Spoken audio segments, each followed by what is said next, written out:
नमस्कार, कुंकू टिकली किचन मध्ये आपले पुन्हा एकदा स्वागत करते। शारदीय नवरात्र उत्सव आता अगदी जवळ आलेला आहे। 15 ऑक्टोबर 2023 रोजी घटस्थापना आहे। तर देवी दुर्गाला समर्पित नवरात्रीचा सण हिंदू धर्मामध्ये खूप महत्त्वाचा मानला जातो।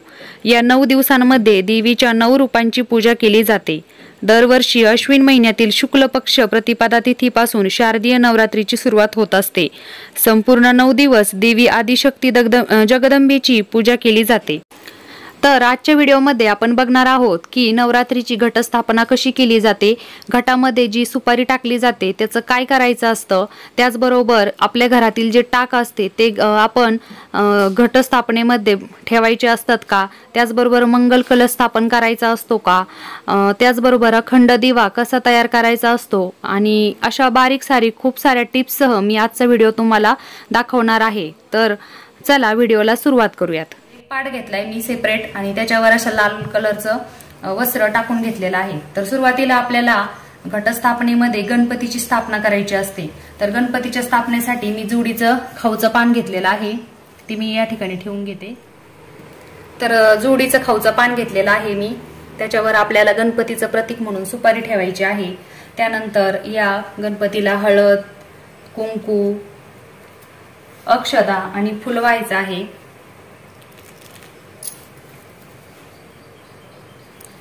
तर गणपतीची स्थापना केल्यानंतर आपल्याला मंगल कलशाची स्थापना करायची असते। तर प्रत्येकाच्या घरामध्ये किंवा देवघरामध्ये मंगल कलश असतो, तर त्यांनी सेपरेट मंगल कलश नाही ठेवला तरी देखील चालेल, परंतु ज्यांच्या देवघरामध्ये मंगल कलश नसतो त्यांनी घटस्थापनेच्या वेळेस मंगल कलश हा जरूर स्थापन करायचा आहे। तर बघा, एक पाण्याने भरून घेतलेला आहे मी एक पेला। तर त्यावर आपल्याला स्वस्तिक काढून घ्यायचं आहे। असं स्वस्तिक काढल्यानंतर आपल्याला रिद्धी सिद्धीची या ज्या रेषा असतात त्या द्यायला विसरायचं नाहीये। या रेषा आपल्याला द्यायच्या आहेत आणि त्यानंतर आपल्याला या कलशाला 5 नाम देखील ओढून घ्यायचे आहेत। तर ज्या ठिकाणी आपण गणपतीची स्थापना केलेली आहे त्याच्याबरोबर मागे मी थोड्याशा अक्षदा ठेवलेल्या आहेत आणि त्यावर आपल्याला हा आपला कलश स्थापन करायचा आहे। तर या कलशामध्ये आपल्याला हळद कुंकू वाहून घ्यायचं आहे आणि फूल देखील टाकायचं आहे।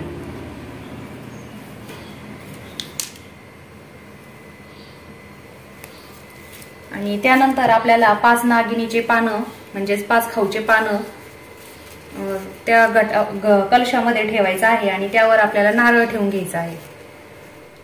तर मी एक नारळ घेतलेला आहे आणि या नारळावर मी अशा प्रकारे कुंकू लावून घेणार आहे आणि त्यावर हळद देखील लावणार आहे खाली। आणि हे नारळ आपल्याला या मंगल कलशामध्ये स्थापन करायचं आहे।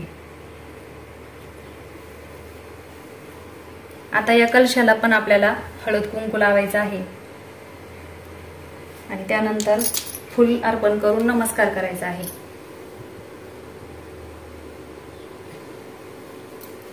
तर मंगल कलशाची स्थापना आपली झालेली आहे। यानंतर बघा, जेव्हा आपण घट बसवतो तेव्हा आपले देवघरातील जे टाक असतात म्हणजे जे देव असतात ते देखील घटी बसत असतात।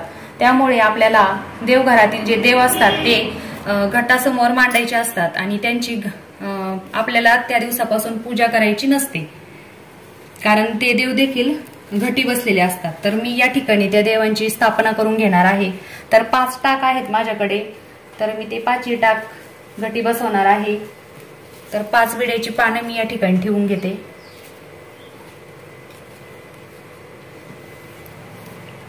तर या विड्याच्या पानांवर आपल्या देवघरातील टाक देखील आपल्याला ठेवायचे आहेत। परंतु बघा, आपण देवघरामध्ये हे टाक अशा प्रकारे उभे करून ठेवत असतो, परंतु देवी ही बसलेली असते, त्यामुळे आपल्याला देव देखील घटी बसवायचे असतात। त्यामुळे आपण हे टाक अशा प्रकारे ठेवायचे आहेत।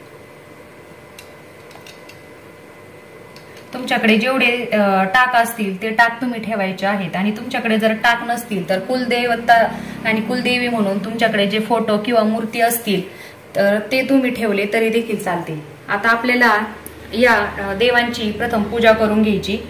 तर त्यांना मी हळद कुंकू आणि फुले वाहून घेते। तर घट बसवण्यासाठी प्रत्येक भागामध्ये वेगळी पद्धत असते।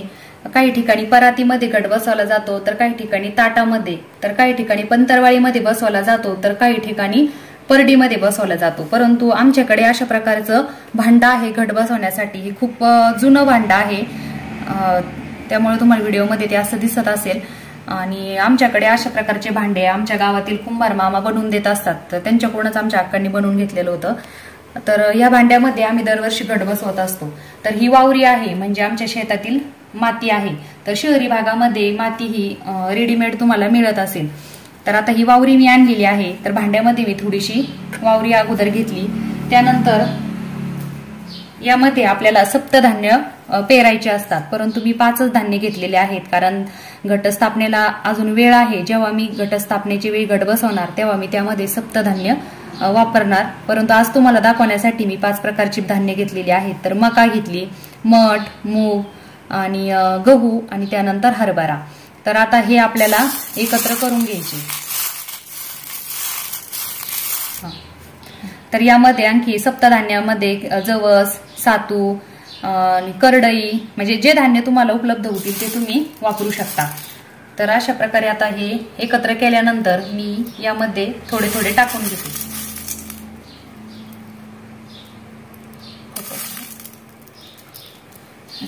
तर यामध्ये आपल्याला आता आणखी वावरी टाकायची आहे. तर यावर आपण पुन्हा थोडीशी वावरी टाकून घेऊ, म्हणजे माती टाकून घेऊ.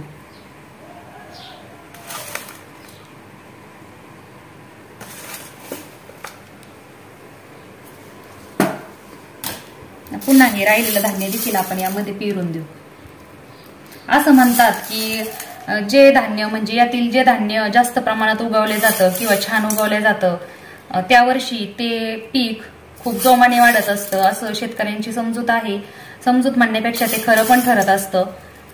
तर बघूयात आता ह्या वर्षी हरभरा चांगला येतो की गहू चांगला येतो.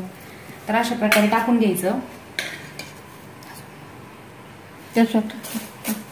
आता यावर आता पुन्हा मी थोडीशी वावरी टाकते. तर बघा, अशा प्रकारे मी ताट घेतलेलं आहे आणि त्यावर हे भांडं ठेवून घेणार आहे. तर काय होतं, आपण घटामध्ये रोज पाणी टाकत असतो, घटाला पाणी घालत असतो, तर ते घटातलं पाणी ह्या भांड्यातून देखील पाझरत असतं. त्यामुळे खाली आवर्जून ताट ठेवायचं असतं आपल्याला. आणि डायरेक्ट ताटात घट बसवला तरी देखील चालतं, परंतु आम्ही या भांड्यामध्येच बसवत असतो. आता आपल्याला यामध्ये घट बसवायचा आहे. तर बघा, हा आहे घट, की जो दरवर्षी आमच्या गावातील कुंभार मामा आम्हाला घरी आणून देत असतात. तर याला घट म्हणतात. तर काही ठिकाणी हा घट लाल कलरचा, म्हणजे तांबड्या कलरचा देखील असतो, ज्या त्या भागानुसार घट हा बदलत असतो. तर आता आपल्याला घट बसवायचा आहे. तर प्रथम आपल्याला काय करायचं, एक सुपारी घ्यायची आहे आणि ही सुपारी आपल्याला या पाण्यामध्ये टाकायची आहे. तर ही सुपारी 9 दिवस या घटामध्ये असते आणि ती फुगते. आणि दसऱ्याच्या दिवशी आपल्याला ही सुपारी तळी भरण्याच्या वेळेस ती सुपारी फोडून जे तळी भरतात 5 जण, त्यांना ही सुपारी खायला द्यायची आहे. तर ही सुपारी यामध्ये मी टाकून घेते. त्यानंतर एक नाणं देखील आपल्याला यामध्ये टाकायचं आहे. त्याचबरोबर बघा, हळद, कुंकू आणि एक फूल देखील आपल्याला यामध्ये टाकायचं आहे आणि अक्षदा देखील टाकायची आहे. तर आता काय करायचं, अशा प्रकारचा नाडा मिळतो बघा, तर हा नाडा देखील आपल्याला घटाला बांधायचा असतो. तर अक्षदा वाहिल्यानंतर आपल्याला खाऊची 5 पानं देखील आपल्याला या घटामध्ये ठेवायची आहेत. तर आता हा जो घट आहे आपल्याला तो या धान्य पेरलेल्या भांड्यामध्ये ठेवायचा आहे. तर आता आपल्याला या घटाला हळद कुंकू लावायचं आहे.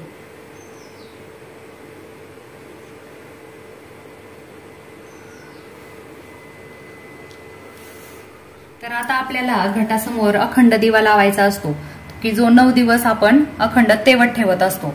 तर दिवा हा तुम्ही फक्त अक्षदा ठेवून देखील त्यावर दिवा ठेवू शकता किंवा अक्षदाने देखील अष्टदल कमल काढून ठेवू शकता.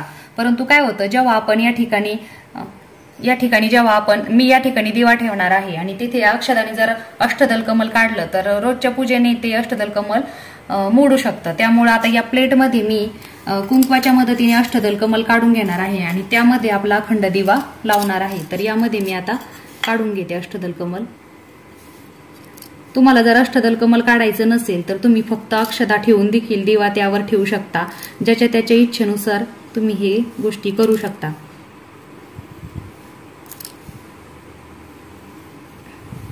परंतु देवीला अष्टदल कमल फार प्रिय असतं, त्यामुळं मी देखील आता अष्टदल कमल काढून घेते।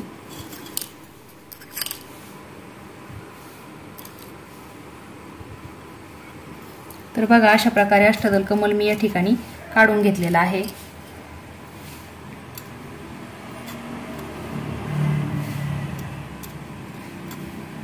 तर यावर आपल्याला आता थोड्याशा अक्षदा टाकायच्या आहेत। तर मी 9 दिवसाच्या 9 अक्षदा यामध्ये टाकणार आहे। तर या अक्षदा आपल्याला अशा प्रकारे पांगून टाकायच्या आहेत, कारण आपला जो दिवा असतो तो ठेवल्यानंतर त्या अक्षदाने तो पडू नये किंवा तो कलंडू नये, यामुळे अशा थोड्याशा पांगून या अक्षदा आपण टाकायच्या आहेत। आणि हा दिवा आम्ही अखंड दिवा म्हणून ठेवत असतो। तर अखंड दिवा हा प्रत्येकाचा वेगवेगळा असतो। काही ठिकाणी मातीचा दिवा लावला जातो, काही ठिकाणी दगडाचा लावला जातो। दगडाच्या दिवाला अतिशय महत्व आहे, परंतु आमच्या भागामध्ये आम्ही अशा प्रकारे पितळेचा दिवा लावत असतो। दिवा कुठलाही घ्या, परंतु असा खोलगट घ्या, जेणेकरून आपला यामध्ये जास्त तेल बसेल आणि आपला अखंड दिवा हा विझणार नाही। तर अशा प्रकारे दिवा आहे। आणि तर तुम्ही वात बघू शकता, तर एकदम जाड आणि डबल वात आहे ही। तर ही वात अशा प्रकारे आपल्याला बनवून घ्यायची आहे। याच्यापेक्षा मोठी वात तुम्ही बनवली तरी देखील चालेल। तर यामध्ये आता मी तेल टाकून घेते। आता जेव्हा आपण नवरात्रीमध्ये घट बसवू तेव्हा आपण हा पूर्ण दिवा भरून तेल यामध्ये टाकायचं आहे। तर आता व्हिडिओसाठी मी तुम्हाला दाखवते म्हणून मी थोडंसं तेल टाकलंय, तर त्यावर प्लीज कोणी कमेंट करू नका। तर आता ही प्लेट मला या ठिकाणी ठेवायची आहे, तर तेथे पण मी थोड्याशा अक्षदा टाकून घेते आणि हा अखंड दिवा आपल्याला या ठिकाणी ठेवायचा आहे। तर बघा, झाडांना कशी उगण्यासाठी सूर्यप्रकाशाची गरज असते, त्याच प्रकारे हे घरातील जे आपण धान्य पेरलेलं असतं याला उगण्यासाठी देखील प्रकाशाची गरज असते। तो दिव्याच्या उष्णतेमुळे हे धान्य एकदम छान प्रकारे उगवत असतं आणि त्यामुळे दिवा आपल्याला अखंड तेवत ठेवायचा आहे। तर या धान्याला जास्त पाण्याची गरज पण नसते आणि जास्त पाणी जर तुम्ही घातलं तर ते धन आपलं खराब होतो किंवा त्याला बुरा पण येत असतो। तर आता तो दिवा आपण आता पेटवून घेऊ। तर अशा प्रकारे आपण अखंड दिवा देखील पेटवून घेतलेला आहे। त्यानंतर मी आता जी धूप आहे माझ्याकडे ती देखील ओवाळून घेते आणि लावते। तर जेव्हा आपण घट बसवतो तेव्हा आपण सकाळी आणि संध्याकाळी देवीची आरती करत असतो। तर आरती झाल्यानंतर आपल्याला ऊद देखील जाळायचा असतो, कारण जो उदाचा वास असतो तो देवीला अतिशय प्रिय असतो। तर त्यामुळे आपल्याला दोन्ही वेळेला किंवा शक्य झाल्यास एका वेळेला तुम्ही ऊद हा देवी समोर किंवा घटासमोर पेटवू शकता। तर मी आता हे धूप देखील लावून घेतलेला आहे। तर आता आपली संपूर्ण पूजा मांडून झालेली आहे। तर आता आपल्याला घटाला माळ घालायची आहे। तर दररोज तुम्ही वेगवेगळ्या प्रकारच्या माळी घालू शकता। तर कुठली माळ घालावी याचा व्हिडिओ देखील मी याआधीच अपलोड केलेला आहे। कुठला शुभ रंग आहे तो व्हिडिओ देखील अपलोड केलेला आहे आणि देवीला रोज कुठला नैवेद्य दाखवायचा त्याची माहिती देखील आहे। तर तुम्ही चॅनलवर जाऊन ते व्हिडिओ तुम्ही पाहू शकता। तर आपल्याला कुठली माळ घालायची, तर तुम्ही आमच्या भागामध्ये आम्ही पहिल्या दिवशी नागिनीच्या पानाचीच माळ घालत असतो। तर तुमच्या इच्छेनुसार तुम्हाला ज्या फुलाची किंवा फुलांच्या पानाची माळ घालायची असेल ते तुम्ही घालू शकता। तर आज मी नागिनीच्या पानाचीच माळ घालणार आहे। तर पहिल्या दिवशी मी जसं म्हटले मागाशी व्हिडिओमध्ये, तर आम्ही नागिनीच्या पानाचीच पहिली माळ घालत असतो। तर माळ आपल्याला कशी बनवायची, तर सुईचा वापर न करता आपल्याला अशा प्रकारे ही माळ बनवून घ्यायची असते। तर तुम्ही 5 फुले किंवा 7 किंवा 9 अशा प्रकारे तुम्ही माळ बनवू शकता। तर मी आता 5 नागिनीच्या पानाची माळ करून घेते। तर अशा प्रकारे घटाला माळ देखील घालून घेतलेली आहे। तर आता आपण पाहूयात की घटाची रोजची पूजा कशी करायची, पाणी कसं घालायचं, किती प्रमाणात घालायचं, हे सर्व आता तर आपल्याला रोजचं काम काय करायचं आहे। उठल्यानंतर आपलं सर्व आवरल्यानंतर आपल्याला घटाची पूजा करायची असते। तर आपल्याला प्रथम घटाला हळद कुंकू लावून घ्यायचं। हळद कुंकू लावल्यानंतर आपल्याला फुल देखील अर्पण करायचं आणि त्यानंतर आपण जी माळ घालायची आहे आपल्याला ती माळ आपण घालून घ्यायची। त्यानंतर आपण घटामध्ये थोडंसं पाणी टाकायचं आणि ही जी वावरी आहे यावर देखील आपल्याला हाताने पाणी शिंपडायचं असतं। तर हाताने अशा प्रकारे आपल्याला यावर हाताने थोडं थोडं पाणी आपल्याला याला घालायचं असतं आणि एकदा की ही माती चांगल्या प्रकारे ओली झाली तर हे घटातलं जे पाणी पाझरत असतं ते पाणी यामध्ये पडून हे धन छान प्रकारे उगवले जातं। तर अशा प्रकारे आपल्याला ही पूजा करायची असते आणि त्यानंतर आपल्याला सकाळी आणि संध्याकाळी नैवेद्य दाखवायचं। सकाळी नैवेद्य दाखवायचं असतं, तर नैवेद्य दाखवताना आपण पाणी आवर्जून ठेवायचं आहे, पाणी ठेवायला विसरायचं नाही। आणि त्यानंतर आपल्याला देवीची आरती करायची असते, तर आरती झाल्यानंतर तुम्ही ऊद देखील जाळायचा असतो। तर अशा प्रकारे ही घटाची साधी सोपी आणि संपूर्ण विधी आज मी तुमच्यासोबत शेअर केलेली आहे। तर तुम्हाला आजचा व्हिडिओ कसा वाटला हे मला कमेंटमध्ये नक्की सांगा। व्हिडिओ आवडल्यास लाईक, शेअर आणि चॅनलला सबस्क्राईब करायला विसरू नका। भेटूयात पुन्हा नवीन आणि छानशा व्हिडिओ सोबत, तोपर्यंत धन्यवाद।